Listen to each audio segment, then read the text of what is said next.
तमाम। अंतस प्रणाम, जय श्री कृष्ण। मैं स्मिता श्रीवास्तव आप जय सभी का जय बहुत जय बहुत जय स्वागत जय। करती हूँ आज के साप्ताहिक कार्यक्रम में। और आज की इस कड़ी में हम विषय लेकर के आए हैं स्वामी विवेकानंद का हिंदू धर्म पर प्रवचन। और आज के दिन में क्यों इसको रखा जा रहा है, ये सारी बातें आपको पता चलेंगी। और बहुत विस्तार से इस विषय पे चर्चा होगी, व्याख्यान होगा। और हर बार की तरह हमारे साथ यहाँ पे उपस्थित है डॉक्टर रमेश चंद्र कृष्ण जी, जो मुरादाबाद से हैं और जिनके ज्ञान का लाभ और जिनकी याददाश्त इतनी मैं क्या कहूँ, आप जो जिसने भी सुना वो उनका मुरीद हो गया। तो जितनी जल्दी हो सके आप यहाँ पे जुड़िए और इस कार्यक्रम को लाइक कमेंट के साथ शेयर भी अवश्य करें, क्योंकि ये जो बातें हैं वो न जाने कितनी पुस्तकों के निचोड़ के रूप में आप तक पहुंचती हैं। तो चलिए आज के इस विषय को हम लोग शुरू करते हैं। बहुत ही आदर के साथ आमंत्रित करते हैं, यहाँ स्क्रीन पे लेते हैं गुरु जी को। जय श्री कृष्ण गुरु जय जी, सत जय प्रणाम। जय जय जय। आशीष। ओ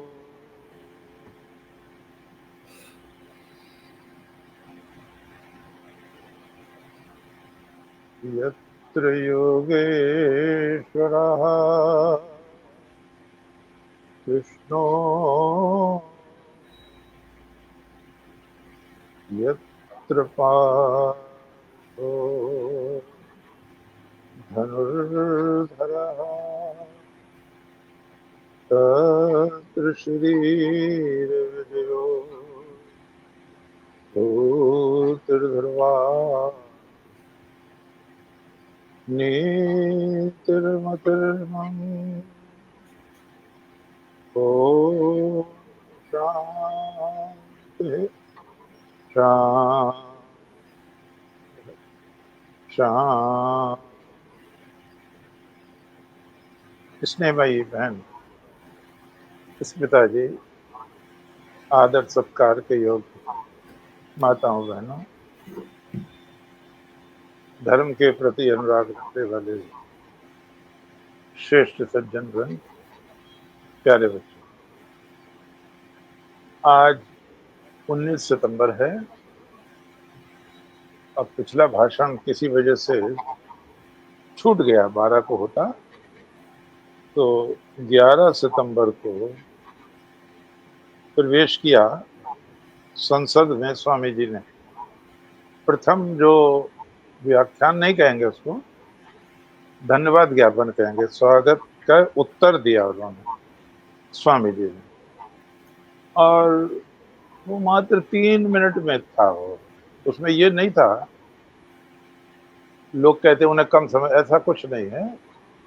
आप 2 मिनट 4 मिनट 10 मिनट कुछ भी ले लें, आपको धन्यवाद देना था, बस भाषण नहीं देना था, धन्यवाद देना था प्रथम दिन। और वो 470 शब्द हैं 3 मिनट में। स्वामी जी बहुत तेज बोलते थे, स्टेनो से लाइन की लाइन छूट जाती थी कभी कभी, और 30 मिनट में 400 पेज पढ़ लेते थे।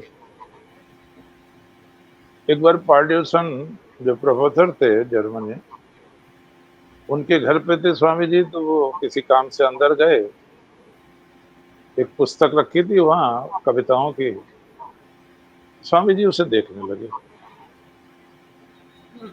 वो बंद करके जब वो प्रोफेसर आए तो स्वामी जी ने उसकी कई कविताओं की चर्चा की।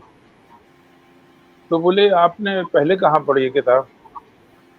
बोले मैंने तो देखी यहाँ, पढ़ी देखी यहाँ आपके यहाँ। तो बोले अभी तो 30 मिनट हुए हैं, आपने सारी किताब पढ़ी? हाँ, सारी किताब पढ़ ली। आप परीक्षा लेके देखें पढ़ी है नहीं पढ़ी है। अब प्रोफेसर ने पूछा कुछ तो वो बड़ा आश्चर्यचकित रह गया। ऐसे यहाँ हुआ मेरठ में। मेरठ में लाइब्रेरी है, अब तो उसका नाम तिलक लाइब्रेरी हो गया, पहले अंग्रेज के नाम पर था। स्वामी जी वहाँ ठहरे हुए थे, तो उनका गुरु भाई लब्बाक ग्रंथावली होगी कोई, उसका एक भाग लाता था रोज स्वामी जी के लिए और अगले दिन वापस कर देता था। और वो गंभीर ग्रंथ था, लाइब्रेरियन को शक हुआ एक दिन, बोले आप पढ़ते हैं क्या? अखंडानंद आए थे लेने। नहीं मैं तो नहीं पढ़ता, स्वामी जी है विवेकानंद जी पढ़ते हैं। तो उन्होंने कहा कोई भी नहीं पढ़ सकता इसको, वो दिखावा करते हैं, रोजाना ले जाते हो अगले दिन वापस कर जाते हो। उसने स्वामी जी से कहा, स्वामी जी ने कहा अच्छा अच्छा घबराओ मत, कल को हम भी चलते हैं। उसने परिचय दिया, आप हैं स्वामी जी जो पुस्तक मंगाए थे। लाइब्रेरियन बड़ा योग्य व्यक्ति रहा होगा, उसने कहा आप पढ़ लेते हैं, तो जितने खंड पढ़ लिए थे स्वामी जी ने, ये तो वापस हो ही जाते जितने पहले पढ़ लिए थे, आप पूछ लें किसी किसी भी खंड में से। तो उसे आश्चर्य हुआ, जो भी पूछा, जिस खंड में से भी पूछा, स्वामी जी ने विस्तार पूर्वक बता दिया वो। तो आश्चर्यचकित रह गया। एक बार एनसाइक्लोपीडिया ब्रिटानिका मंगाए थे स्वामी जी ने, तो एक सज्जन ने देखा जिल्दें चमक रही थी, ये क्या मंगाया स्वामी जी? ग्रंथ मंगाए। तो इन्हें तो जिंदगी में भी नहीं पढ़ सकता कोई, बहुत बीमार चल रहे थे स्वामी। बोले 10 तो पढ़ लिए मैंने, 10 खंड पढ़ लिए, पूछ तुझे कुछ पूछना हो। उसने कुछ पूछा होगा तो आश्चर्यचकित रह गया। तो स्वामी जी ने ये कहा, मैं एक एक लाइन नहीं पढ़ता हूँ, एक एक शब्द नहीं पढ़ता हूँ, मैं पैराग्राफ पढ़ता हूँ, और कभी कभी प्रथम और अंतिम पंक्ति देखता हूँ, बस सब ग्रस्त हो जाता है। तो कहते हैं स्वामी जी का मस्तिष्क ऐसा था जैसे कैमरा होता है, चित्रकार बनाएगा तो एक एक को बनाएगा, कैमरा तो एक साथ ले लेगा। तो बहुत व्यक्तित्व विशाल, अजब व्यक्तित्व था। अपने यहाँ बहुत प्रसिद्ध है भगवत गीता का श्लोक, यदा यदा हि धर्मस्य ग्लानिर्भवति भारत अभ्युत्थानम् अधर्मस्य तदात्मानं सृजाम्यहम् परित्राणाय साधूनां विनाशाय च दुष्कृताम् धर्म संस्थापनार्थाय संभवामि युगे युगे। अध्याय 4 श्लोक संख्या 7 और 8। बहुत वर्षों से ये श्लोक मान्यता प्राप्त थे, अवतारवाद। भगवान शंकराचार्य ने मान्यता दी इनको, रामानुजाचार्य ने, मध्वाचार्य ने, वल्लभाचार्य, जो भी विद्वान आता गया। 1824 में जन्म होता है दयानंद जी का, 1875 में वो आर्य समाज स्थापित करते हैं। जहां तक मेरा ख्याल है वो ऐसे व्यक्ति हैं जिन्होंने इसको मना कर दिया, अवतारवाद को। अवतारवाद मैं नहीं मानता, जनरली आर्य समाजी मानते नहीं अवतार। अब प्रश्न होता है आप अवतारवाद माने या ना माने, लेकिन आप जैसे लोगों के लिए एक और शब्द दिया है भगवत गीता ने, लड़ने की जरूरत नहीं है, एक और शब्द दिया है भगवत गीता ने, और बहुत प्यारा, उससे कोई इनकार नहीं किया कर सकता, चाहे वो आर्य समाजी हो, ईसाई हो, मुसलमान हो, कोई भी हो, उससे मना नहीं कर सकता कोई। ये भगवत गीता की विशेषता है, भगवान कृष्ण की विशेषता है। इसीलिए विपिन चंद्र पाल कहते थे, if you wish to visualise the spirit of India, अगर आप भारत की आत्मा का दर्शन करना चाहते हैं, you must seek and find it in Krishna. आप अगर भारत की आत्मा का, सोल का साक्षात्कार करना चाहते हैं, तो फिर इसे ढूंढिए और प्राप्त कीजिए भगवान श्री कृष्ण। तो भगवान श्री कृष्ण ने ये दूसरा शब्द दिया है, जो अवतारवाद को नहीं मानते उन्हें ये मानना पड़ेगा। ये क्या है? इसको कहते हैं विभूति, अवतारवाद की जगह इसको विभूति। यद यद विभूतिम मत तत्वम श्रीमदूर्जित में वा तत्तदेवावगच्छ त्वं मम तेजो अंश संभवम। श्री भगवान ने गीता के 10वें अध्याय में ये कहा है, हे अर्जुन, जो जो भी विभूतियां, ऐश्वर्य, विशेष ज्ञान, विशेष लक्षण संपन्न महापुरुष हुए हैं,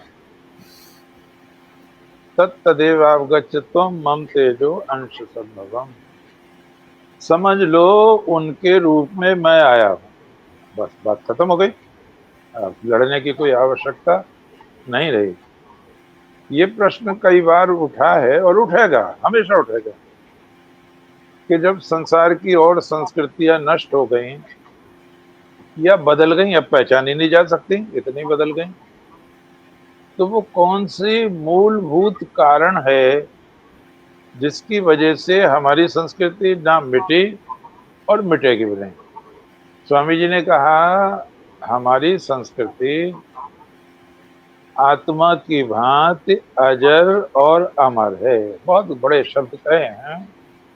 और स्वामी जी ने यह भी कहा है कि मैंने कम भ्रमण नहीं किया है, मैंने तमाम पृथ्वी का भ्रमण किया है, अनेक देशों को देखा है, उनकी संस्कृति को पचाया है, समझा है। मैं बहुत विश्वास के साथ कह सकता हूं, धर्म को केवल भारत ही समझता है। दूसरी जगह तो ये प्रदर्शन है, वणिक वृत्ति है, वणिक वृत्ति कहते हैं उसको, बनिए का काम है, लेना देना। अब भी ऐसी भक्ति करें, भगवान मेरा काम ये हो जाए, 5 रुपए का प्रसाद बांट दूंगा, ये भक्ति नहीं है, इसको वणिक वृत्ति कहते हैं। अधिकतर लोग और ऐसे ही पूजा करते हैं, यही भक्ति करते हैं, अधिकतर लोग यही भक्ति करते हैं, अधिकतर। और वाणिज्यहीन जनो जगन्या, युधिष्ठिर महाराज ने इसको जघन्य अपराध कहा है। कुछ नहीं मांगना चाहिए परमात्मा से। मैंने एक छोटा सा उदाहरण भी दिया था एक बार। कभी कभी चीजें तब भी समझ में आती हैं जब हम अपने ऊपर ढाल लेते हैं। एक सज्जन थे, उनका एक्सीडेंट में स्वर्गवास हो गया था, प्रदीप कपूर। सीए थे वो, थोड़ी उम्र में बहुत नाम कमाया उन्होंने। एक बार उन्होंने कोई मेरा व्याख्यान सुना था, संभवतः आरएसएस में सुना था। मैं उनको अपना प्रथम ग्रंथ, जो बड़ा ग्रंथ, देख लेके गया, भेंट करने उनके कार्यालय में, श्री कृष्ण पराक्रम परिक्रमा। उन्होंने पहचान लिया, बड़ा सम्मान किया, बैठाया। जब मैंने ग्रंथ दिया तो बोले क्या देना है। मैंने कहा जो भी दे देंगे। फिर दोबारा पूछा तो मैंने इसमें लिखा हुआ है जो देना है, 150 रुपया लिखा था उसमें। सजिल्द 150, अजिल्द 125। तो भगवान जाने, ऐसे लोग बड़े चतुर होते होंगे, उन्हें रात दिन लेना देना पड़ता होगा। तो वो जरा सा नीचे झुके, ब्रीफ केस रखा था, और वो मुट्ठी भर के नोट भी दिए, तो मेरी भी मुट्ठी भर गई। मुझे उम्मीद ही नहीं थी कोई इतने पैसे देगा। मैंने कहा सर ज्यादा लग रहे हैं। बोले नहीं, आपने जो संस्कृति की सेवा की है उसे देखते हुए कुछ भी नहीं है। फिर भी मैंने कहा कि, बोले 2100 रुपए। उन्होंने मुझे 2100 रुपए 3 बार दिए थे, 3 ही बार गया मैं उनके पास, तीनों बार 2100। तो यहाँ प्रश्न ये होता है, आप कितने मांग लेंगे? 150 की जगह 200 मांग लेंगे, 300 मांग लेंगे, 250 मांग, आप 6300 थोड़ी मांग लेंगे। तो परमात्मा से मांगना नहीं चाहिए। परमात्मा हो सकता है हमें कोई बहुत बड़ी चीज देता हो, अपना स्वरूप ही प्रदान कर देता हो। माँ बड़ी मोटी मिसाल है, बिना रोए माँ दूध नहीं पिलाती, काम करती रहती है अपना। जब वो हाय तौबा मचा देगा छोटा बच्चा, और फिर वो चुपेगा नहीं, तब उसे दूध पिलाएगी। तो परमात्मा भी खिलौने दे के बहलाता रहता है। लेकिन कोई भक्त ऐसा हो कि नहीं, मैं तो कुछ नहीं चाहिए, आप ही चाहिए। सर्वधर्मान् परित्यज्य मामेकं शरणं व्रज, अहं त्वा सर्वपापेभ्यो मोक्षयिष्यामि मा शुचः। भगवान ने कहा मुझे ही बच, सब कुछ छोड़कर मैं तेरे सब संकट दूर कर दूंगा, मोक्ष प्राप्त हो जाएगा। तो यहाँ भगवान ने 10वें अध्याय में हम लोगों को अपना हृदय विशाल करना चाहिए। हम लोगों में, ज्यादातर कह रहा हूं मैं, सबको नहीं कह रहा हूं, हम लोगों में एक थोड़ा सा गलत आदत कहो, संस्कार कहो, पड़ जाता है। हमने किसी संस्था की सदस्यता ली, थोड़े से उसके सिद्धांत देखे, फिर हमें कहीं प्रकाश ही नजर नहीं आता, अंधेरे ही अंधेरा अंधेरा था। ये गलत है। भगवान कृष्ण ने सुझाव दिया है इसको, गलत है, ऐसा ऐसा न करो। स्वामी जी ने तो बहुत जोर से कहा है कि जो कोई कहता है मेरा ही पैगंबर सच्चा है, मेरा ही धर्म सच्चा है, मेरी किताब, वो झूठ बोलता है। उसे धर्म का काखा भी पता नहीं है। धर्म न सिद्धांतों में है, ना बहस में है, न प्रदर्शन में है। धर्म तो ईश्वर के साक्षात्कार में है। आपने ईश्वर का दर्शन किया है या नहीं किया? अगर आप उस साधना रत हैं तो धार्मिक हैं। यहाँ आप पूजा कर रहे हैं और वहां डंडी मार रहे हैं, बाजार में बैठ के गड़बड़ सड़बड़ कर रहे हैं, तो ये नहीं है, ऐसे नहीं होता है। वो मैं सुन रहा था, एक लाला जी और उनका बेटा कथा सुन रहे थे, तो पंडित जी बोले देखो गऊ हमारी माता है, अगर वो कुछ नुकसान भी कर जाए तो उसे मारना नहीं चाहिए। अब पिताजी रोटी खाने गए थे, लड़का बैठा हुआ था, गाय ने आटे में मुंह डाल दिया। तो लड़का तो रात ही कथा सुन के आया था, गऊ माता है और उसे डांटना नहीं चाहिए, भगाना नहीं चाहिए। अब वो बाप दूर से अपने बेटे को डांट के बोला, अबे अंधा है क्या? तो वो बोला ये क्या बात हुई? बोले क्या? बोले तुझे ना दिख रहा है ये गाय आटा खाए जा रही है, कितना नुकसान कर दिया उसने। तो बोले पिताजी पंडित जी ना कह रहे थे गाय हमारी माता है, उसे डांटना नहीं चाहिए, नुकसान हो जाए तो घबराना नहीं चाहिए। अबे वो कथा वहां सुन के वहीं लौटे आते हैं, तो अंदर लाने की जरूरत नहीं है उसको, ऐसे तो पट्ट हो जाएंगे सब। विनोबा जी इस बात को कहते थे कि हम मंदिर में गए तो धार्मिक हो गए, और बाजार में आए तो दुकानदार हो गए, व्यापारी हो गए। वो अलग और ये अलग। हमारे यहाँ कुछ अध्यापक थे, अच्छे अध्यापक थे, उसमें एक तो मर गए अभी थोड़े दिन पहले। तो उन्होंने राधा स्वामी सत्संग की दीक्षा ली थी, उसका फायदा भी हुआ ना। वो सिगरेट पीते थे, सिगरेट छोड़ दी उन्होंने, शराब पीते थे, शराब भी छोड़ दी उन्होंने। बस एक चीज नहीं छोड़ी उन्होंने, वो नकल कराते थे इम्तिहान में, बोर्ड के इम्तिहान में। तो तो मैंने उनसे कहा यार, नाम लेके, मैंने कहा, यार राधा स्वामी सत्संग में तो बहुत उपकार हुआ, सिगरेट छूट गई तुम्हारी, बुरी मान। अध्यापक को बुरा समझते हैं, सिगरेट पीता देख ले बच्चा, तो तुम्हारी शराब भी छूट गई है, तुम्हारी एक चीज नहीं छूट रही है, हर क्या, मैं तुम जो थोक में नकल कराते हो। तो वो क्या कहता, ये और बात है, तेरी अजीज ये क्या और बात हो गई? तो ये सब नहीं होना चाहिए। अब सुधार हुआ है। एक हमारे सज्जन थे, मैं उस मार्ग का नाम नहीं लूंगा, उसके चेले बहुत हैं और वो हैवी कायस्थों का ही ज्यादा चलाया हुआ। तो वो थे, वो जो मैं बस थे इतना कहूँगी, मैं कायस्थ नहीं मानती या कुछ भी नहीं मानती। वो जो थे, उनका नाम इंदर सिंह था, मास्टर थे। वो मुझसे बहुत सिर थे, आप हमारे दीक्षा ले लो हमारे मार्ग से। मैं हाँ ना करता रहता था। मैंने वो थोड़ा अभ्यास भी किया, मेरे तो कुछ पल्ले पड़ा है, तो मैं चक्कर में ना पड़ा। तो वो बोले भाई जो हमारे जैसे इतने अच्छे मार्ग की दीक्षा नहीं लेता, या तो वो घमंडी है या उसका समय खराब है। अब तो बड़ी कड़वी बात कह दी। तो मैंने कहा, वो माँ साहब आप सिगरेट पीते हैं? हाँ पीता हूँ। पहले भी पीते थे? हाँ पहले भी पीता था। तो थोड़ा रुक के बुरा ना मान जाओ, मुझे डांट भी दे थोड़ा। मैं शराब भी पीते हैं? तो हाँ शराब भी पीता हूँ। फिर और मैंने बर्दाश्त किया। वो जुआ भी खेलते थे? मैं, आप जुआ भी खेलते हैं? मैं, हाँ जुआ भी खेलते हैं। मैंने, पहले भी खेलते थे? हाँ पहले भी पीते थे? हाँ। तो मुझे क्यों ला रहे हो उस मार्ग में? तो उनका मुंह सही बंद हो बात है, गया। भाई जब तुम परिमार्जन। पे कोई तुम पे कोई असर नहीं पड़ा तो मुझे क्यों ला रहे हो?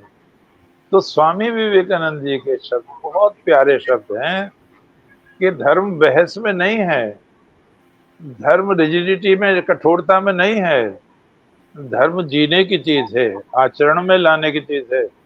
धारणा धर्म, धर्म धारण करता है, प्राणियों को धारण करता है, संसार को धारण करता है। हम धार्मिक हैं या नहीं, ये हमारा आचरण बताएगा। युधिष्ठिर महाराज से पूछा है नहुष जी ने, जो सर्प बने हुए हैं, हुँ, कैसे पता चलेगा ये ब्राह्मण है, ये क्षत्रिय है, ये वैश्य है, शूद्र है? तो युधिष्ठिर महाराज ने कहा, अब परंपरा से पता नहीं चलेगा। वहां शब्द है ये, अन्यथा ना समझें इसको। अब स्त्रियां, सब वर्ण की स्त्रियां विभिन्न वर्णों से संतान उत्पन्न कर रही हैं। अब ये नहीं कि ब्राह्मण का बेटा ब्राह्मण ही हुआ होगा, तो पूरे पहचाना कैसे जाए ब्राह्मण है या नहीं है, ब्रह्म को जानता है या नहीं जानता? बहुत अच्छी बात कही उन्होंने। बोले जो पवित्र है, व्रतधर है, वेद मार्ग पर चलता है, शांति धारण करता है, वो ब्राह्मण है। और बोले नहीं करता तो चांडाल है। ये शब्द है उसमें, तो ब्राह्मण नहीं है। बहुत बहुत ही बढ़िया बात कही है। वहां पर लोग इन्हें आने नहीं देते, ऐसी बात। परंपरा वाले लोग ढके रहते हैं, क्या हमारा खतरे में ना जाए हमारा सिंहासन। आने देना चाहिए इस तरह की चीजों को। हाँ, तो यहाँ बिल्कुल। पर बहुत प्यार से ये समझें, विशेष रूप से बच्चों को बताएं, या जो यहाँ बैठे हों तो ठीक है, नहीं तो उन्हें बताएं।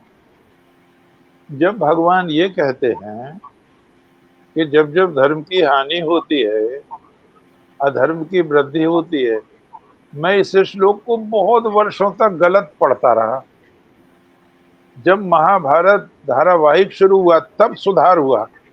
अरे मैंने कहा, तुम कब से बचपन से गीता पढ़ रहे हो और सारा श्लोक गलत करते थे। श्लोक है, यदा यदा ही धर्मस्य ग्लानिर्भवति भारत, अभ्युत्थानम अधर्मस्य है। हम क्या कहते हैं, अभ्युत्थानम धर्मस्य। अभ्युत्थानम अधर्मस्य, एक बात दो तरह से कही जा रही है। जब जब धर्म की हानि होती है और अधर्म का उत्थान होता है, तो हम यही गलती कर देते थे दूसरी लाइन पे। जब मैंने उसमें धारावाहिक में पढ़ा तो एक पंडित जी से मैंने कहा, बोले हाँ ये यही सही है जो ये बता रहे हैं, हम लोग गलत बोलते हैं, ज्यादातर गलत बोलते हैं हम लोग। तब मैंने भी उसको सही करा, अभ्युत्थानम अधर्मस्य। तो भगवान अधर्मस्य। जब ये कहते हैं तो प्रश्न ये है कि धर्म की गिलानी होती क्यों है, धर्म की हानि होती ही क्यों है? अब धर्म तो जो उसको धारण करेगा उसी से चलेगा। आपको बड़ा ताज्जुब होगा, इस प्रश्न का उत्तर भी मैं ये नहीं कहता और उन्होंने दिया, लेकिन जितना साफ विवेकानंद ने दिया है किसी ने नहीं दिया। बहुत प्रश्न ऐसे हैं जो आप विवेकानंद को पढ़ेंगे तो सुलझ जाएंगे। जब किसी ने ईश्वर के दर्शन किए हैं, बहुत प्यार से समझे, जब उसने दावा किया है, जब उसने ग्रंथ में वर्णन किया है, तो कत्ल का आदेश कैसे दे दिया? जहां पाओ विधर्मी को कत्ल कर दो। दूसरा ग्रंथ आदर के योग्य नहीं है। अब मैं बहुत चक्कर में, बहुत सोचता था मैं, तो विवेकानंद में मुझे वो मिला उसका उत्तर। आप भी देख लें उसको, सबको मिल जाएगा। विवेकानंद साहित्य 10 खंडों में हिंदी में जो प्रथम खंड है, उसमें जहां समाधि पर भाषण दे रहे हैं स्वामी जी, वहां ये चर्चा आई है। स्वामी जी ने कहा, ध्यान धारणा आदि प्रक्रियाओं करके जब समाधि में ईश्वर का साक्षात्कार करता है व्यक्ति, तब वो कोई फिर अपराध नहीं कर सकता, कोई गलत काम नहीं कर सकता, हिंसा नहीं कर सकता वो। अब यही उन्होंने कहा कि वो शक्ति पात का, शक्तिपात, शक्ति गिरना, शक्ति आना ऊपर से, वो शक्तिपात बहुत बड़ी साधना के बाद होता है। अब स्वामी जी के शब्द धैर्य पूर्वक सुने। कभी कभी ऐसे व्यक्ति पर भी शक्तिपात हो जाता है जिसने उसकी साधना नहीं की है, और वो घबरा जाता है, उसे संभाल नहीं पाता। इसीलिए वो कभी अच्छे कार्य भी करता है और कभी बुरे कार्य भी, विध्वंसा कार्य भी करता है। और नाम लिया है उन्होंने, जिन लोगों ने भी कत्ल करने के आदेश दिए हैं ईश्वर के नाम पर, वो ऐसे ही लोग थे। वो पात्र नहीं थे, पात्र नहीं थे। कोई बुरा न माने, और ये नेताओं की तलाशी हो रही है, कहाँ तो संस्थाओं को कह रहे हैं बदनाम कर रहे हैं। चलो ठीक है, बदनाम कर रहे हैं कि 500 करोड़ कैसे निकल रहे हैं, हजारों करोड़, लाखों करोड़ तुम्हारे घर में क्यों, मेरे घर में क्यों नहीं है वो? मैंने तो 1-2 लाख रुपए बैंक में ही देखे अपने पास। तो जब रिटायर हुआ तो देखे 2-4 लाख रुपए, हमने तो कभी नहीं देखा अपने, मेरे पास नहीं थे। तो तुम्हारे पास ही क्यों निकल रहे हैं? इसका मतलब तुम नाम धर्म का बदनाम कर रहे हो और व्यापार कर रहे हो। एक विनोबा जी ने बहुत अच्छी बात कही है। एक सेठ ने मंदिर बनवाया, उसकी बड़ी तारीफ हो रही है, लेकिन उसने कितने गले काटे हैं जब उसमें इतना पैसा आया, इसकी भी तो बुराई करो। और बहुत ही बढ़िया बात कही है ये बारीकी समझने की चीज है। विनोबा जी ने कहा है, हमने इस्ते चोरी करना, चोरी को तो अपराध माना हमने, लेकिन धर्म का जो दूसरा लक्षण है वो भी तो गिनाया जा रहा है, उसको अपराध नहीं माना, उसको भी अपराध मानना चाहिए था। वो क्या है? परिग्रह, लूट खसोट करके बैलेंस जमा करना, भुखमरी पैदा करना, कृत्रिम महंगाई पैदा करना, पानी पिए छाण के और लहू पिए जान के, ये एक राजस्थानी कहावत है इस तरह की। मैंने बताया, एक हमारा विद्यार्थी था, अब तो रिटायर हो गया वो प्रिंसिपल होके, वो बोला, गुरुजी मेरा भाषण है वहाँ वाद विवाद प्रतियोगिता बिजनौर में, जैनियों का विद्यालय है वो, वर्धमान कॉलेज। बोले मुझे भाषण तैयार करा दो। वो अच्छा विद्यार्थी था, मैंने उसे तैयार कराया। उसका था, अपरिग्रह से ही विश्व, समाज और विश्व का कल्याण संभव हो। अब रात के 2 बज गए तैयार कराते कराते, 10 बजे से शुरू कराता। मैंने कहा भैया आप सो जाओ, हमें पढ़ा, स्कूल भी जाना सुबह को। तो वो माथे पे हाथ मारा उसने भले आदमी। अरे गुरुजी गलती हो गई। अब क्या गलती हो गई भैया, 4 घंटे तो लग गए यहाँ। बोले मुझे तो इसके विपक्ष में बोलना, विपक्ष में बोलना है, पक्ष में नहीं बोलना है। तो विजेंद्र, विजेंद्र नाम उसका। तो विजेंद्र, मैंने कहा एक काम करियो विजेंद्र, हर तुमने जगह नहीं अच्छा लगा। बोलते, हाँ अच्छा बोलते हो तुम। हम्म, अब भाषण तो दोबारा नहीं तैयार हो सकता, लेकिन ये तो तुम आई गया, पक्ष में क्या क्या चीज आई है तो विपक्ष में छांट देना, और एक सेंटेंस कह देना आप आखिर में। बहुत अच्छा सिद्धांत है जैन धर्म का, परिग्रह नहीं करना चाहिए। भागवत में भी है, यावद व्रियेत जठरम तावत ही स्वत्वम देहि नाम अधिकम यो विमन्येत स स्तेनो दंडम अर्हति। जितने से पेट भर जाए उतने पे तुम्हारा अधिकार है, और जो अधिक की कौलिया भरे स स्तेन, वो चोर है, दंडम अर्हति, दंड का पात्र है। तो मैंने कहा तुम ये कहना, सिद्धांत बहुत अच्छा है, अगर हर व्यक्ति अपनी आवश्यकता के अनुसार ही ले, लूट खसोट नहीं मचाए, सबको जीने दे, तो वास्तव में समाज और विश्व का कल्याण संभव है। लेकिन समस्या ये है, मैंने ये जोड़ना था, समस्या ये है जैनियों को इस पे विश्वास नहीं है। हिंदुओं में सबसे मालदार जैन बनिए होते हैं।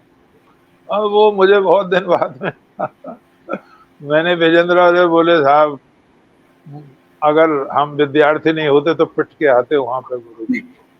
बोले जब मैंने ये वाक्य कहा तो वो सब चेहरे लाल हो गए और बड़े घूर के देखने लगे। अरे सत्य कड़वा ही होता है, धर्म को धारण करना बहुत कठिन बात है। तो यहाँ पर धर्म की गिलानी होगी और धर्म की गिलानी दूर करने के लिए अवतार आएंगे या विभूतियां आएंगे, और जिस संस्कृति में विभूतियां अवतार नहीं आएंगे वो नष्ट हो जाएगी। बहुत सीधी सी बात है। भगवान ने यहाँ आश्वासन दिया है हमें, मुझे नहीं लगता किसी और संस्कृति में भगवान ने आश्वासन दिया हो, उन्होंने ही आश्वासन दिया है। और एक जरा सा बच्चा भी जानता है, जब जब धर्म की हानि होती है तब तब अवतार होता है। और जो अवतार नहीं मानते विभूतियां, अब शिवाजी विभूति हैं, महाराणा प्रताप विभूति हैं, महात्मा गांधी, संत विनोबा, विवेकानंद, दयानंद स्वामी, ये सब विभूतियां हैं। ये धर्म की स्थापना और अधर्म को, रूढ़ियों को हटाने के लिए आते हैं। अब आप अपना जो बच्चे हैं वो समझें, विवेकानंद के सामने धर्म की हानि क्या थी, धर्म की गिलानी क्या थी, ये समझना चाहिए। पहली धर्म की गिलानी तो ये थी कि जो बच्चे अंग्रेजी पढ़ रहे थे वहां ये सिखाया जाता था तुम्हारे पिता मूर्ख हैं, तुम्हारे दादा मूर्ख हैं और तुम्हारी शिक्षा मूर्खता से भरी हुई है। और विवेकानंद कहते हैं जब वो जवान होता था तो रीढ़ की हड्डी चली जाती थी उसको, और वो अंग्रेज, काला अंग्रेज बन जाता था, भारत से नफरत करने लगता था। तो एक बहुत बड़ा वर्ग, विशेष रूप से कलकत्ता, धड़ाधड़ धड़ाधड़ धड़ाधड़ वो हिंदू धर्म छोड़ रहा था। आपने एक नाम बहुत सुना होगा, माइकेल मधुसूदन दत्त, बहुत प्रसिद्ध नाम है। और उन्होंने, जहां तक मुझे ध्यान आ रहा है, सत्यवान सावित्री महाकाव्य अंग्रेजी में उनका बहुत गजब का है। तो वो क्रिश्चियन बन गए थे, क्रिश्चियन बन गए थे वो। कभी वो जब भारत में आए, वहीं बस गए थे इंग्लैंड में। जब वो भारत में आए रामकृष्ण परमहंस के दर्शन करने, तो वैसे तो सब धर्मों को सत्य मानते थे परमहंस जी, लेकिन ये जानने की चीज है, जब वो मधुसूदन दत्त आए तो परमहंस जी ने पीठ कर ली उनकी तरफ, मुंह नहीं करा उनकी तरफ, पीठ कर दी। ये लोगों को बड़ा अजीब लगा।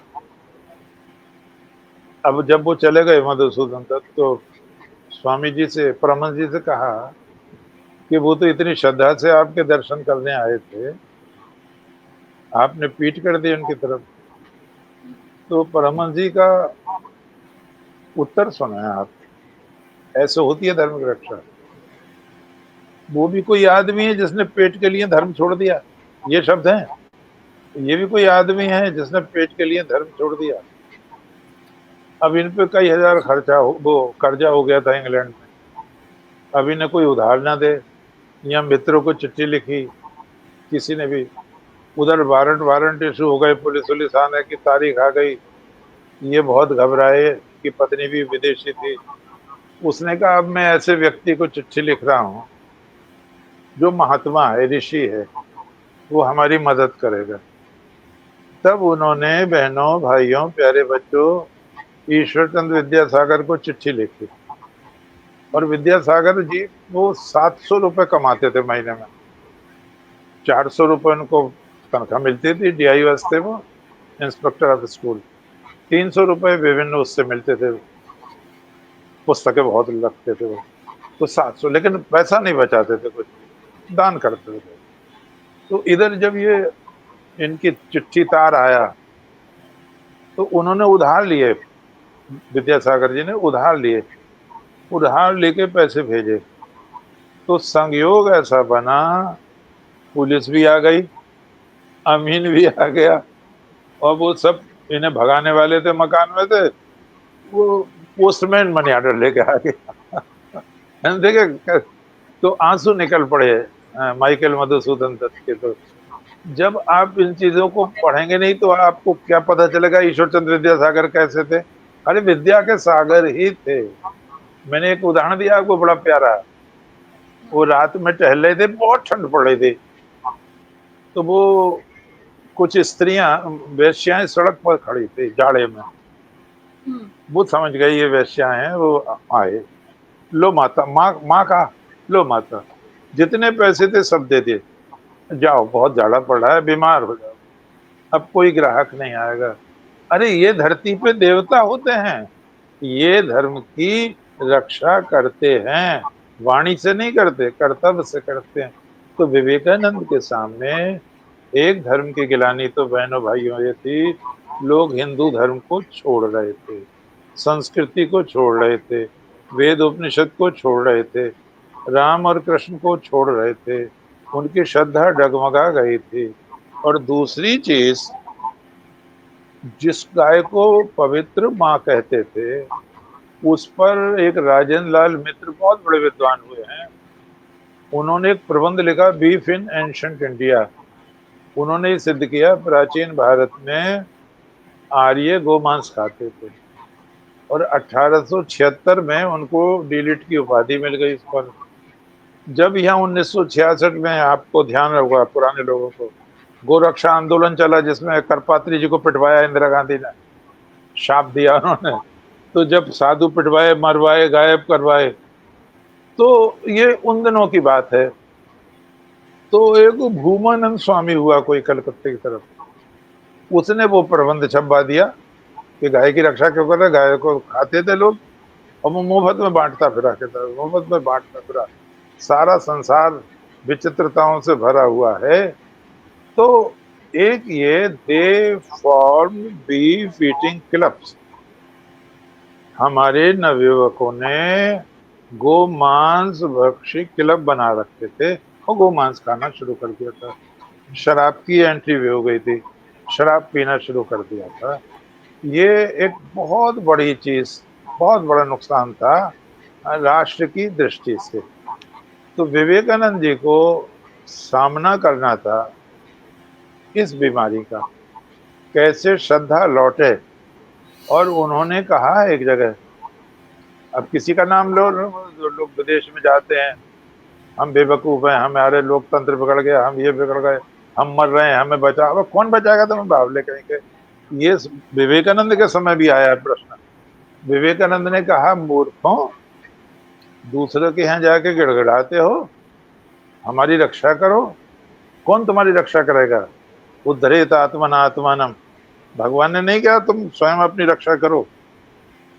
आत्मा ही आत्मा का मित्र है, आत्मा ही आत्मा का शत्रु है।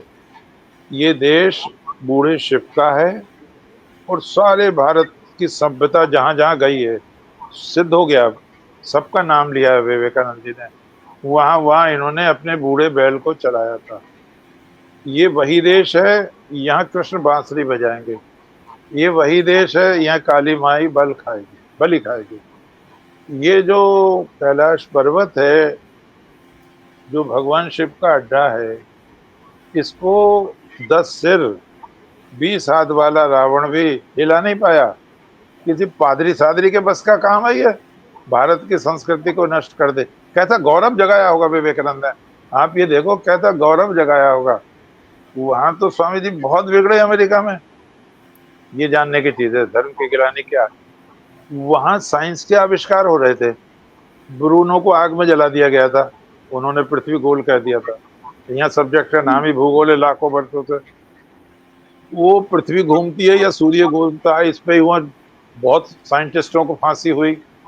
एक किताब है, वो मुझको मिल नहीं पाई, कि इन्होंने, क्रिश्चियंस ने कितने साइंटिस्टों को जलवाया, मरवाया, तड़पाया, ब्रूनो से जब आग लगा दी लकड़ियों में, तो उससे कहा कि अब भी माफी मांग लो कि पृथ्वी गोल नहीं चपटी है।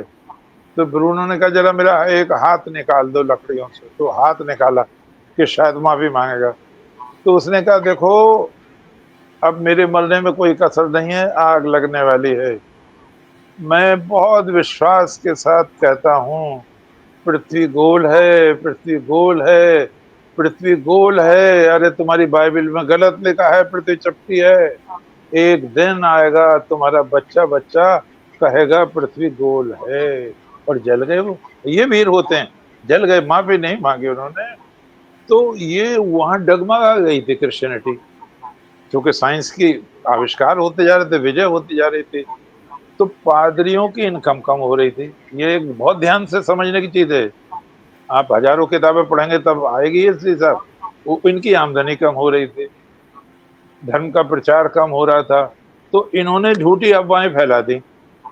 और इन्होंने प्राइमरी जी की जो किताब थी, नर्सरी कह लो उसको, उसमें भारत का वर्णन दिया। एक माता का बच्चा पैदा हुआ है, माँ तो काली है, बच्चा गोरा है, जिससे सिंपैथी जमा, और वो नाके के मुंह में डाल रही है उसको। एक और दिया, एक स्त्री अपने बच्चे को गंगा में बहा रही है, दो हो गए। एक और आया, एक आदमी अपनी स्त्री को पेड़ से बांध के जला रहा है, जिससे चुड़ैल बन के मेरे दुश्मनों को सताए। इस तरह से चार चीजें उसमें प्राइमरी में। तो स्वामी जी ने पूछा उनसे, क्रिश्चियन से पूछा, प्रोफेसर से पूछा, डॉक्टर से पूछा, शिक्षाविदों से पूछा कि क्या होता है ऐसा भारत में। अब उन्हें क्या पता होता नहीं होता। बोले ये बदमाश ये कर रहे हैं तुम्हारे लोग। और तब उनके शब्द हैं, यदि भारत का बालक, बच्चा, बुढ़ा, स्त्री, पुरुष हिंद महासागर के कीचड़ उठा के तुम्हारे मुंह पर दे के मारें, तो सच कहता हूं, महासागर के कीचड़ कम पड़ जाएगी, तुम्हारे पाप की यत्ता कोई मर्यादा नहीं आएगी। तुम इतना पाप कर रहे हो, इसलिए इनको पैसे दे रहे हो।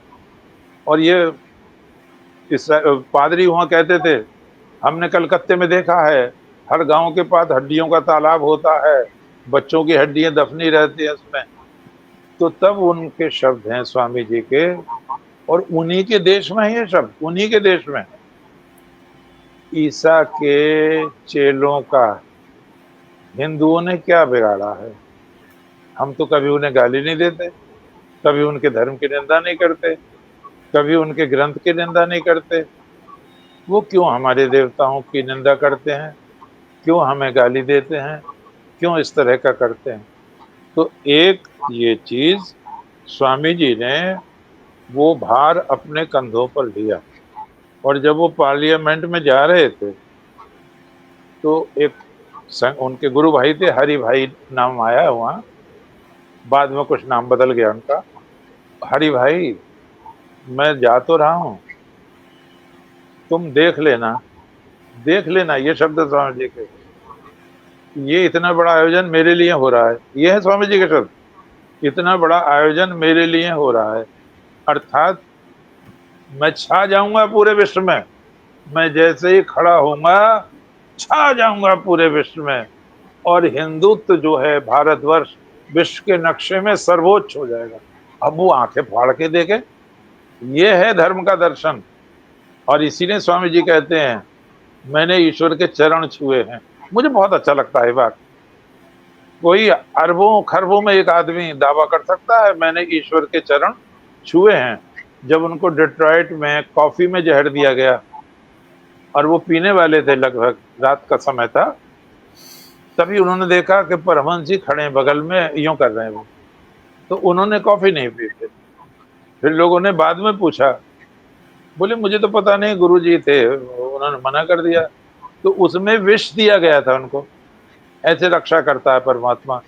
गीता में तो भगवान ने स्पष्ट कहा है, अनन्याश्चिन्तयन्तो माम ये जनः परिपासते तेषां नित्याभियुक्तानां योगक्षेमं वहाम्यहम्। और क्या समस्या थी?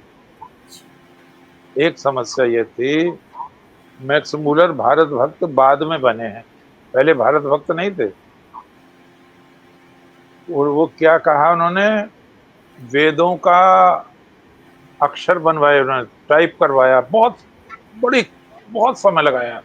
जहां तक मुझे ध्यान आ रहा है, जहां तक मुझको ध्यान आ रहा है, लगभग 20 वर्ष लगा इस काम छपवाने में, और लगे तो 40 वर्ष लगे मैक्स मूलर को। लेकिन नीयत खराब थी। मेरा वेदों पर भाष्य हिंदुस्तान की तकदीर पर प्रभाव डालेगा। वेदों में बहुत सी ऋचाएं बहुत निम्न कोटि की हैं, गढ़ियों के गीत जैसे हैं। जब दयानंद जी को ये बात पता चली तो आर्य समाजी को प्रसन्नता हो गई है जान के। तब उन्होंने एक वाक्य आता है, निरस्त पादपे देपे निरस्त पादपे देशे एरंडो अपि दुर्मायते। जहां पेड़ नहीं होता वहां अरंड अंडुआ भी पेड़ माना जाता है, ये शब्द है। जहां विद्वान नहीं होते वहां मैक्समुलर विद्वान कहा जा सकता है। वो यहाँ आए, मैं पढ़ाऊं उसको वेद का अर्थ सही। इसीलिए योगी अरविंद ने बहुत बड़ी बात की है। स्वामी दयानंद हजारों वर्षों के बाद वो प्रथम महापुरुष हैं जिन्होंने वेद रूपी ताले को सही ताली से खोला। वेदांग, शिक्षा, कल्प, व्याकरण, ज्योतिष, छंद, निरुक्त प्लस समाधि, ये हाँ, सही।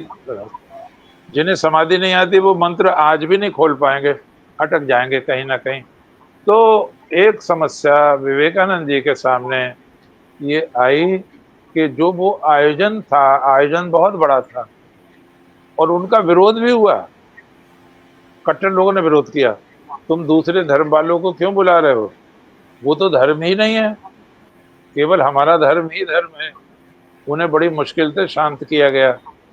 तो जब हमारे वो धर्म को धर्म ही नहीं मान रहे थे और क्या कह रहे थे, भारत सपेरों का देश है, भारत मूर्खों का देश है, भारत अज्ञानियों का देश है। जब उन्होंने स्वामी विवेकानंद के भाषण सुने तो नेशनल हेराल्ड लिखता है, दूसरी पत्रिकाएं लिखती हैं, विद्वान लिखते हैं, अरे हमारी तो आंखें खुल गईं। जिस देश में इतने बड़े विद्वान रहते हैं वहां पादरी भेजना कितनी बड़ी मूर्खता है, ये शब्द है उनके। वहां धर्म प्रचारक भेजना कितनी बड़ी मूर्खता है। होना तो ये चाहिए हम उनसे प्रार्थना करें वो यहाँ आके वैदिक धर्म का प्रकाश फैलाएं। ये विवेकानंद की वजह से बदला है, इसीलिए कहा मैं छा जाऊंगा।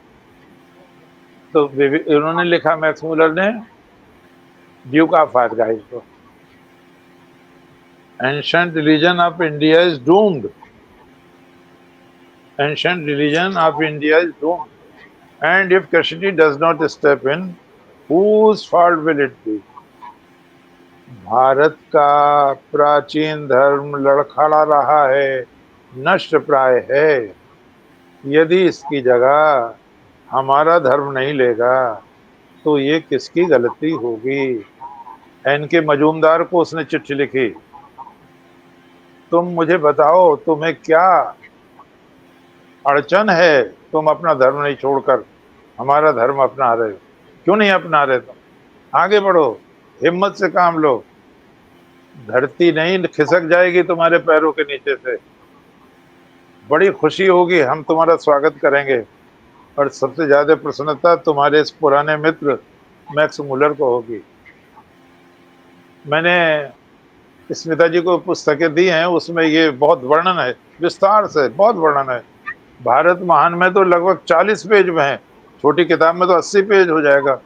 क्या क्या षड्यंत्र चल रहे थे ये मैंने बहुत विस्तार में दिया है। एक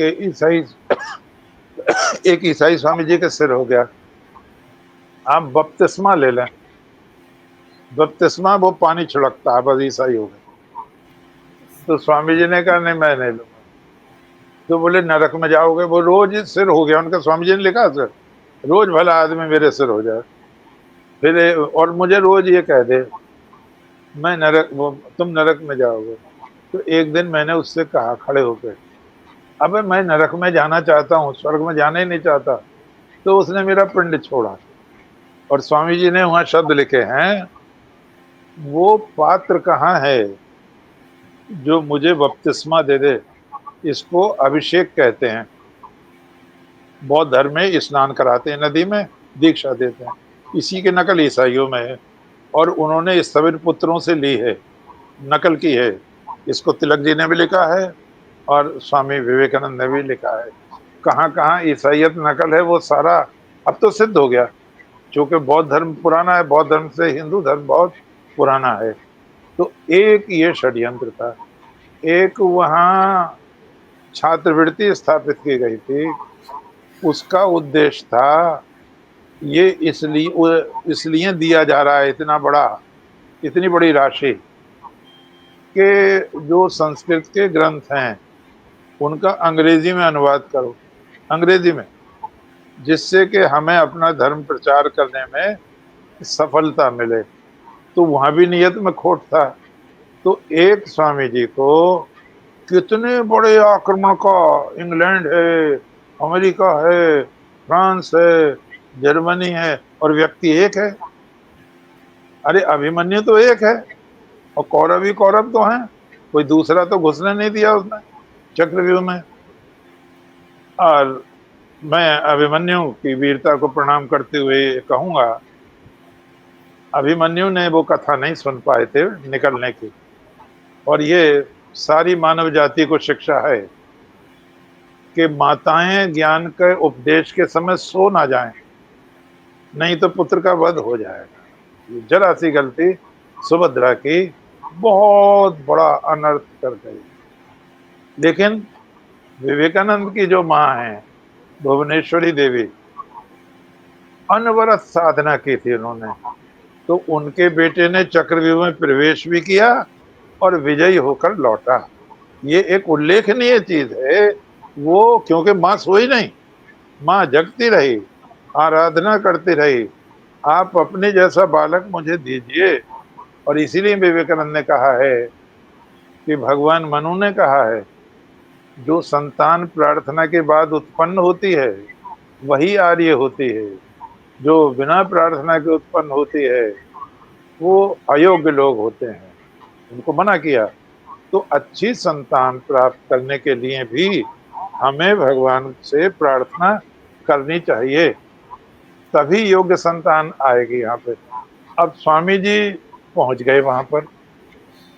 अब हम थोड़ा सा, आप बहुत ध्यान से सुनेंगे हर चीज। स्वामी जी पहुंच गए, वो मैं बता चुका हूँ, बड़ी मुश्किल पड़ी, ईश्वर ने मदद करी जिससे वो पहुंचे, नहीं तो होना नहीं था। ईश्वर को लाज रखनी थी भारत की, हो गया उनका। एक बहुत बड़ी महिला है, मिसेज हेल, उनको ले गई, बहुत प्रभावशाली थी, और प्रोफेसर राइट का उन पर प्रमाण पत्र था। एक भी शब्द नहीं पूछा गया स्वामी जी से, और उनका रजिस्ट्रेशन कर लिया गया बिना आपत्ति के। राइट ने लिखा था, प्रोफेसर राइट ने। आप देखो, इस पर गर्व करना चाहिए हमें। मेरा विश्वास है ये जो युवा सन्यासी आ रहे हैं, ये इतने ज्ञानी हैं, इतने योग्य हैं, इतने महान हैं। आप सारी यूरोप की यूनिवर्सिटी के प्रोफेसर्स एक लाइन में बिठा देना, ये अकेले दूसरी तरफ, इनकी ही प्रतिभा भारी सिद्ध होगी। तब रजिस्टर खोल के और बिना कुछ भी सुने, कोई प्रश्न नहीं हुआ स्वामी जी से, उनका रजिस्ट्रेशन हो गया। अब हम आते हैं, 11 सितंबर है, 1893 है, सोमवार है। धर्मपाल बोल चुके हैं, लंका से गए थे बौद्ध धर्म पर, अच्छा बोले। लेकिन स्वामी जी ने लिखा है उसमें मौलिकता नहीं थी, वो मैक्स मुलर का रटा हुआ बोल रहे थे। स्वामी जी तो बहुत पढ़े थे, सबको पहचान लेते थे कहाँ गड़बड़ कर रहा है। वीरचंद गांधी जैन धर्म पर थे, अच्छा बोले। थियोसोफिकल सोसाइटी के चक्रवर्ती थे, अच्छा बोले। एक नागरकर थे, वो भी अच्छा बोले। ये ध्यान देने की चीज है, इससे आप विवेकानंद को समझेंगे क्या थे। वहां श्रीमती एनी बेसेंट भी थी बोलने वालों में, उनका नंबर आ जाता, अगर स्वामी जी नहीं होते तो प्रथम नंबर, बड़ा गजब बोलते थे। बनारस के लोग उन्हें शुक्ल सरस्वती कहते थे, बहुत सुंदर बोलते थे। और उन्होंने बड़ी प्रशंसा की है बाद में, श्रीमती अनिता से मिलने भी गई वो, स्वामी जी से मिलने भी गई है वो। अब वहाँ 5-6 हिंदू बोल चुके। स्वामी जी की हिम्मत नहीं हुई बोलने की पहले सेशन में। दूसरे में फिर अनिच्छा पूर्वक प्रेसिडेंट ने नाम पुकारा। स्वामी जी गए और उन्होंने कहा, मैंने माँ सरस्वती को प्रणाम किया। और जैसे ही मैंने sisters and brothers of America कहा, 7,000 नर नारी खड़े हो गए कुर्सी छोड़ के। मैं भौचक्का रह गया। इतनी ताली बजी के कान बहरे होते जा रहे थे। मैं घबरा गया। ताली जब भी तो पिटती है जब आप उसे भगाना होता है, और तब भी पिटती है जब आपका नाम हो रहा होता। तो स्वामी जी बोले, भाषण तो हुआ नहीं तो ताली बहुत क्यों पिट रही है? जब वो ध्वनि ताली की समाप्त हुई और लोगों ने फुसफुसाहट की, वही धर्म सच्चा है, वही प्रतिनिधि सच्चा है, जो हजारों मील दूर से आकर हर स्त्री में अपनी बहन को निहार रहा है, हर व्यक्ति में अपने भाई को निहार रहा है। तब स्वामी जी की हिम्मत बढ़ी। ये तो वास्तव में मेरी प्रशंसा में ताली बजी। अब जो लोग हिम्मत नहीं कर रहे, देश तो गुलाम था, सब जानते हैं देश गुलाम था। और रुडयार्ड किपलिंग कह चुका था कि पूर्व पूर्व है, पश्चिम पश्चिम में कभी एक नहीं हो सकते। और उसने एक नया नारा भी दे दिया था, व्हाइट मैन्स बर्डन थ्योरी, श्वेत भार का सिद्धांत। अर्थात भगवान ने गोरी चमड़ी वाले यूरोपियन को इसलिए पैदा किया है, वो काली चमड़ी वाले एशिया वासियों को सभ्यता का पाठ पढ़ाएं। ये उनके सर पर बोल रहा था उस समय। तो इसका भी जवाब देना था स्वामी जी को।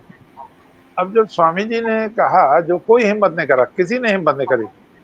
एक तो लेडीज एंड जेंटलमैन कर रहे थे।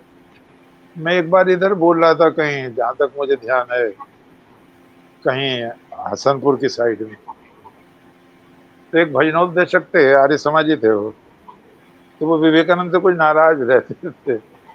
तो मुझसे बोले वो, ये कोई बात है? कहता, बहनों भाइयों में तो रोज बहनों भाइयों कहता हूँ। मैंने अपने मन में कही, तेरे तेरे कहने में और उनके कहने में अंतर है। स्वामी जी ने आत्म निरीक्षण के बाद गवाही दी है। स्वामी जी तो बहुत सुंदर थे, आप सब जानते हैं। स्त्रियां ही आगे पीछे फिरती थी उनके, और यहाँ लोग तरह तरह की गंदी बातें भी करते हैं, मैंने देखा। तो स्वामी जी ने कहा है हुआ, मैं इस समय 31 वर्ष का हो गया हूँ। ये कहा स्वामी जी ने, 31वें वर्ष में है वो। मैं ये विश्वास पूर्वक कह सकता हूँ, मैंने स्त्री को कभी भी वासना की दृष्टि से नहीं देखा। उसको माँ के अतिरिक्त मैंने कुछ भी रूप नहीं दिया। ये है चलित, तब तब बहन और भाई का प्रभाव पड़ेगा। ऐसे तो सैकड़ों गुंडे कहते रहते हैं बहन और भाइयों, और नेता तो रोज ही कहते हैं। नेताओं का तो काम ही है, यहाँ गए यहाँ किसी, वहां गए वहां किसी कर दी। ये सब धर्म का प्रचार नहीं है। तो बहनों स्वामी जी ने भाइयों कहा, करने भी लग गए थे एक समय में। तो स्वामी जी ने कहा, sisters and brothers of America, it fills my heart with joy unexpected to rise in response the warm and cordial welcome which you have given us. I thank you in the name of the most ancient order of monks in the world. I thank you in the name of the mother of religions. I thank you in the name of millions and millions of Hindu people of all classes and sects. My thanks also to some of the speakers on this platform who referring to the delegate that these men from far off nations may well claim the honor of bearing the different lands the idea of toleration. I am proud to belong to a religion which has taught the world both tolerance and universal acceptance. We believe all religions are true. I am proud to belong to a nation which has sheltered the persecuted and the refugees of all religions and all nations of the earth. I am proud to tell you that we have gathered in our bosom the purest remnant of the lights who came to southern India and took refuge with us in the very year in which their holy temple was shattered to pieces by Roman tyranny. I am proud to belong to the religion which has sheltered and is still hosting the remnant of the grand Zoroastrian nation. I will quote to you, brethren, a few lines from a hymn which I remember to have repeated from my earliest boyhood, which is every day repeated by millions of human beings as the different streams having their sources in different places, all mingle their water in the sea. So, Lord, the different paths which men take through different tendencies, various though they appear through the state, all lead to thee. The present convention, which is one of the most august assemblies ever held, in itself a declaration, a vindication to the word of the wonderful doctrine preached in the Bhagavad Gita. Whosoever comes to me through whatsoever path, I reach him. All men are strength through path which in the end led to me. Sectarianism, bigotry, and its horrible descendant have long possessed this evil heart. यदि ये दानवी प्रथाएं न होती, धरती स्वर्ग से सुंदर होती। मेरे धर्म ने प्यार बांटा है, सहिष्णुता बांटी है, सभी धर्मों के प्रति हमारे अंदर शालीनता है। मैं एक भी उदाहरण दे दो आप, हमने किसी भी धर्म की निंदा की हो, किसी महापुरुष की निंदा की हो, मैं ही सबसे पुराना प्रतिनिधि हूँ। जब आप जंगलों में रहते थे, जब आप नीले रंग से शरीर रंगा करते थे, जब आपकी स्त्रियां बदबू छिपाने के लिए लेप लगाया करती थी, जब आप डकैती डाल के छिप जाया करते थे, उससे लाखों लाखों वर्ष पहले हमारे लोग सभ्यता का आनंद ले रहे थे। आपके सारे गोत्र बैरोन से हैं, डकैतों से हैं। हमारे सारे गोत्र उन सन्यासियों से हैं, उन ऋषियों से हैं जो कुटी में रहते थे, गाय पालते थे और भीख मांगकर भिक्षा पालन करके तब वो पेट भरते थे। कभी भी हमने किसी डकैत को उससे अपना गोत्र स्थापित नहीं किया। हमारे सारे गोत्र ऋषियों से है। मुझे ये गर्व है, जब जब संसार के धर्मों पर, उनके देशों पर विपत्ति पड़ी, हमने उनको शरण दी। जब 70 ईस्वी में रोमन लोगों ने यहूदी लोगों का यरूशलेम मंदिर तोड़ दिया, चूर चूर कर दिया, वो भाग के 148 देशों में गए, उनका दमन हुआ। वो जब भागकर हिंदुस्तान आए, हमने उनको हृदय में बिठाया है। हमने उनका सिनेगॉग बनवाया है, सिनेगॉग कहते हैं वो प्रार्थना स्थल को। और केरल के राजा ने उनकी मदद की है। और फिर उन्होंने कहा, जब पारसी लोगों का कत्ल 650 में होना शुरू हुआ, वो भारत में आए और वो यहाँ के संजान में गुजरात में आए। राणा जेडी राणा जो राजा थे, उन्होंने उनके लिए भी एक नवसारी बसाया जो पूजा गृह था, और वो अपने साथ जो अग्नि लाए थे वो आज भी जल रही है उदवाड़ा में। और तब उन्होंने आगे फिर बहुत बढ़िया बात कही।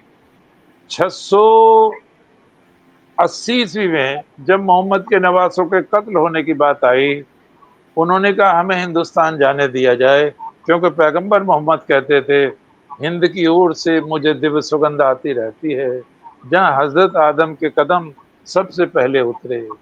वो स्वर्ग है। उनको जाने नहीं दिया, यजीद ने कत्ल करा दिया। नहीं तो रोना नहीं पड़ता उनको, ये मुहर्रम और चेलम नहीं मनाने पड़ते। उसके भी बाद में सन 632 में, 628 में, तब मोहम्मद साहब जिंदा थे, इब्न दीन मलिक आया व्यापारी के रूप में, और कोंडूर के राजा ने उसको ठहराया। जब उसने मस्जिद की मांग की तो अर्थली मंदिर खाली करके उनको नमाज पढ़ने को दे दिया। चेराबन पेरुमल नाम था उस राजा का। उसके नाम पर भारत की प्रथम मस्जिद आज भी है। तो स्वामी जी ने जब ये कहा, हम सभी धर्मों को सच्चा मानते हैं, और उन्होंने कहा हमने कभी अत्याचार नहीं किए हैं। जैसे हमें शिव महिम स्तोत्र में बताया जाता है, टेढ़े मेढ़े रास्ते से निकलने वाली नदियां अंततो गत्वा समुद्र उनको अपना लेता है। किसी भी रूप में हम परमात्मा को भजें, भगवान कृष्ण गीता के 4 अध्याय के 11वें श्लोक में कहते हैं, मैं उन्हें स्वीकार कर लेता हूँ, वो मुझे प्राप्त हो जाते हैं। ये जो आपकी सभा है, ये भगवत गीता के उस महासिद्धांत का व्यवहारिक रूप मुझे नजर आता है। ये सेक्टेरियनिज्म, ये खून खराबा, ये संकीर्णता आदि ना होती तो बहुत सुखी होता। घंटा ध्वनि के साथ हम प्रार्थना करें परमात्मा से, भविष्य सुखद हो, सुंदर हो, हर पताका पर लिखा जाए सम्मिलन, द्वेष नहीं, पृथकता नहीं। मैं स्वामी जी के अगले भाषण की चीजों को अगली बार कहूंगा, क्योंकि मैं तो बोलता जाऊंगा, मुझे अभ्यास है, लेकिन आपका हाजमा ना खराब हो जाए, इसलिए मुझे आज यहीं रोकना पड़ेगा। बहुत बहुत बहुत बहुत धन्यवाद। बहुत-बहुत धन्यवाद गुरुजी और बहुत ही रोचक और सुंदर तरीके से आज का ये व्याख्यान और हर बार की तरह फिर कुछ नई बातों का ज़िक्र होता है, कितना भी पढ़ लो, कुछ न कुछ नया सुनने को मिलता है। अब मैं ये दावे के साथ कहती हूँ कि आज के युग में हम जैसे लोग, जो घर गृहस्थी और अपने काम में इतना व्यस्त हैं, वो इतने सारे पुस्तकों को नहीं पढ़ सकते हैं। इसलिए ऐसे आयोजन, ऐसे कार्यक्रम बहुत लगता है एक निचोड़ के रूप में, सत्य के रूप में मिल जाता है। तो बहुत-बहुत शुक्रिया उसके लिए कि कितने लंबे समय से आपका सानिध्य, आपका साथ मुझे लगता है कि प्रभु कृपा है। आई एम ब्लेस्ड कि मुझे चुना गया। मुझे ऐसी मन में भाव अभी जागृत हो रहे हैं और हमेशा ही आते हैं। हमारे साथ जो लोग आज यहाँ पे उपस्थित हैं, प्राची राज जी, आरएसडी चातक जी, हमेशा की तरह आपको प्रणाम और मुझे बहुत सारा आशीर्वाद दे रहे हैं। बहुत आपको भी बहुत साथ बहुत प्रणाम सर। डॉक्टर शैल वर्मा जी, कमलेश शर्मा जी, डॉक्टर शैल वर्मा जी आपको प्रणाम कह रही हैं और धन्यवाद भी दे रही हैं। कमलेश शर्मा जी भी कहते हैं धर्म की जय हो, प्रणाम कह रहे हैं आपको। और इस तरह से लोग हमारे साथ यहाँ पे उपस्थित रहे और आने वाले समय में भी कुछ लोग और भी देखेंगे, जुड़ेंगे इस कार्यक्रम को, बाद में भी लोग देखते हैं और शेयर करते हैं। गुरुजी बस आज हम लोग यहीं से विदा लेते हैं, फिर मिलेंगे शैल अगले वर्मा जी को, बहन जी, स्मिता जी, शैल वर्मा जी को एक जी। किताब मैंने पहले भेजी, राष्ट्र नायकों हुँ। के प्रेरणा स्रोत भगवान कृष्ण, 3 किताबें आज भेजी हैं। तो अरे भारत वाह! महान का अवदान भेजा है, दोनों खंड, और अच्छा। कृष्णम वंदे जगद्गुरुम, उसमें बहुत सी समस्याओं पर प्रकाश।